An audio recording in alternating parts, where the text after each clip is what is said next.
Markaziy gilamda qizil triko Muhayyo Rahimjonova, Toshkent.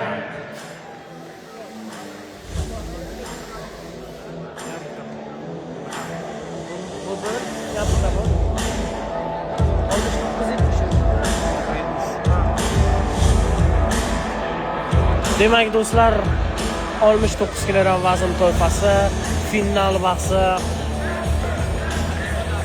boshlanmoqda. Toshkentlik Raqibasi Muhayyo Robiya Turdimuratova, Qoraqalpog'iston. Toshkentlik qiz. Uning raqibasi esa Qoraqalpog'istonlik.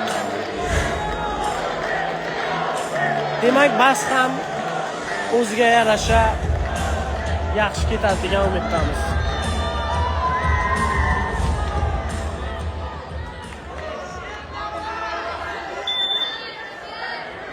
Demak, kurashlar boshlandi.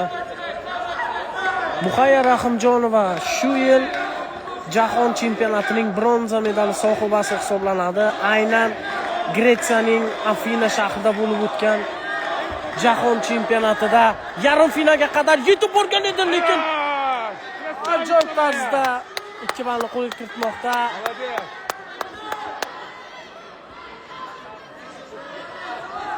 Muhayyo Rahimjonova yaxshi boshladi ishni. Yana 2 ballni qo'lga kiritmoqda. Hisob 4-0 ga yetdi.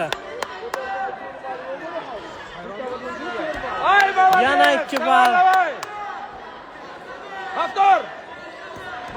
Yana 2 ball, hisob 8-0. O'linol hisobida Muhayyo Rahimjonova chempion bo'lmoqda.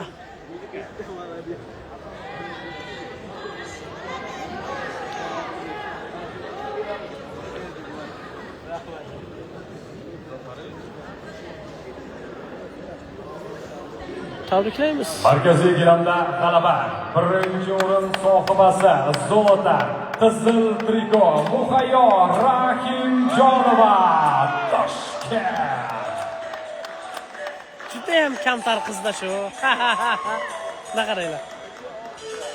Ko'zlari pastda. Juda ham kamtar, na qara. Yurishlari dona-dona. O'zini ismi Durdona bo'lmasa-da, yutgan qursan emas. Na qara.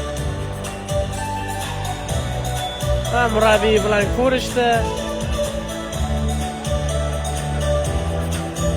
Tabriklaymiz. O'ljan Tajmuratovani tabriklaymiz. Muhayyo Rahimjonovani.